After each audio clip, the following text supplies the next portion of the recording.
me in Bowers game. Hey YouTube, I'm back again today for another How to Play video, and today I'm teaching you how to play If You Were a Party game. This is for 3 to 8 players, ages 18 plus. First thing you're going to want to do is make sure that every player in the game has one of these little dials right here, and you're going to put it in between the 10 and the 1 to symbolize you have 0 points. The first person to get the 10 points is going to be the winner of the game.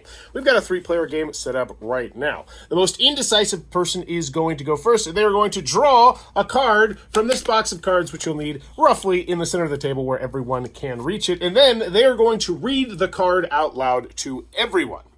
And then everyone is going to vote. But first, let's talk about the 2 different types of cards that you're going to see in the game. First, we have a 3, 2, 1 point card, where you'll read it out loud, and then you'll say 3, 2, 1 point, and then you're going to point to the person that most is applicable to the card. So in this case, if we were all granted 3 wishes, who would waste them on dumb stuff? And then you'd say 3, 2, 1 point. You could point at anyone at the table, including yourself. Now, how this works is the person or people who have the most votes pointed at them will not earn a point themselves, but everyone that is pointing at them will earn that point. So let's pretend that in this particular game, both these 2 people pointed at this person and this one person pointed over here. The 2 people pointing at this person right here would, boom, both gain a point on their little dial, like so. The card would get discarded, and then you move on to the next card. Likewise, in a 3-player game, if everyone was pointing at a different person, then every single player would get a tie because everyone would be tied for the most votes pointed at them.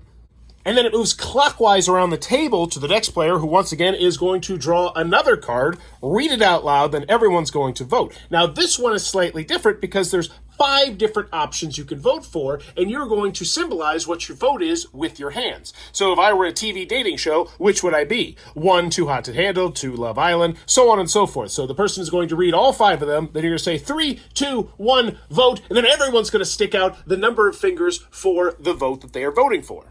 Now the choice that gets the most votes, everyone who has that choice is going to win the round.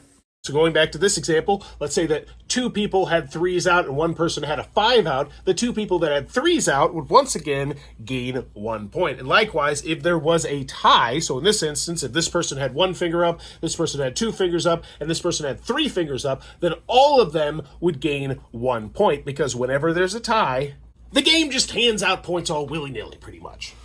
But the first player to get to 10 points will be the winner of If You Were a Party game. If this looks like it might be your cup of tea, be sure to check out that Amazon link down below. Also consider supporting the Patreon down below, as I teach new games all the time, but go have some fun, and thanks for your time, YouTube. This video is brought to you by all of my amazing Patreon supporters, and I would love it if you would join their ranks and have your name immortalized in the end of many of my videos for the end of time. But consider for only $1 a month, and as always, thanks for stopping by.